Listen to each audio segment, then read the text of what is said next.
Hello， 朋友们，大家好，我是小朱。今天给大家介绍一点不一样的东西。这台车呢是钓鱼神器啊，百变小车。这台车是50神车啊。然后现在呢，我们把这个车整体全部支起来了，它的遮阳棚、它的太阳能板，包括它下面的这个书房，全部都支好了。里边带卡拉 OK， 这个车的配置非常高。它在车的部分呢，配置就已经拉满了。它里边什么座椅通风、方向盘的加热等等，全部都做好了。然后我们今天下午呢就在这里直播，然后这边呢还有我们的8×8，还有6×4，刚才刚交付了2台车型。然后看一下这后面这个厨房区域，后面厨房呢就像那种重卡房车一样，升降摩托支架里边可以抽出来的简易式的，然后电磁炉、水池这些东西全部都有。小雪正好正在直播，我们来看一下。这边呢像电磁炉上面呢是储物空间，然后这边呢是车载冰箱，然后可以甚至这边呢还可以去淋浴洗澡。这边挂上这个浴帘以后，咱们就可以在这边洗澡。然后这边呢直接从这里接水啊，给大家感受一下。小猪站在这里，然后把这个浴帘一拉上以后，在外面你钓完鱼以后，或者是运动完以后，全身呢全是汗，想换个干净的衣服，晚上跟朋友去吃饭了，咱们可以直接在这边去洗漱一下，非常方便。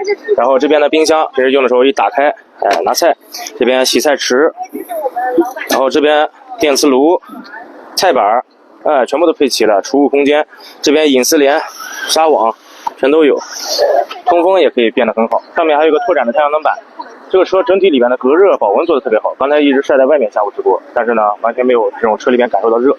座椅的通风、座椅的加热、方向盘的加热都在这里。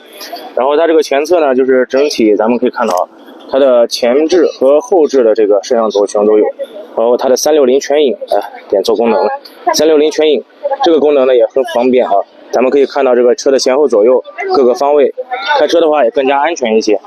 然后这边床呢就可以睡觉，这边呢像小雪刚才躺在这里，下午我直播的时候我就躺在这里，像我们这种大体型的躺在这个位置也是完全没有问题的，完全 OK。整个车外面的灯光大家看到，包括上面的探照灯、下面的转向灯，各种灯呢全部都是改得特别漂亮啊。这个车整体看起来呢是很精致的。小猪不是特别喜欢这种特别大的车型，这种小的车我觉得挺好。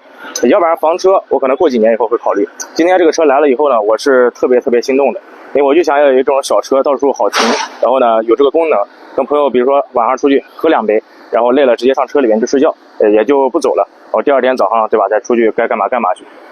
我平时钓个鱼啊，周末出去玩啊，通勤啊，上班啊，我买菜呀，带小孩啊，接送小孩，包括孩子上学停在学校门口，对吧？让他休息午休一会儿，这个车都是很不错的一个选择。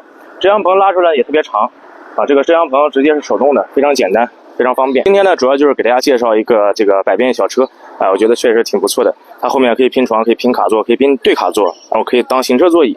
这个整车开出去以后就非常好玩。如果大家有感兴趣、喜欢的话，也可以私信一下小猪啊。如果喜欢这种大车的话，咱们可以再去选择这种大车。我再说一下，就是5月9号到11号，北京纺织展，我们的车型呢马上都会去出发，然后到展会现场，在首钢。50小神车现在就已经完全收好了，很快啊！后面的东西往里一推，遮阳棚这一收，太阳能板往里一推，啊，这个就基本上差不多了。让户外桌椅板凳也收了，往里边一塞。这出去钓鱼、野营一下，确实是很好的感觉。上面这个还可以挂一些小的灯，挂一些衣服之类的。这个就是出去到外面野营。而且呢，其实这个用来摆个小摊也不错的，带东西、卖东西。后面现在就是已经收上了。平时呢，就是当做一个正常的小车，代步这样去开。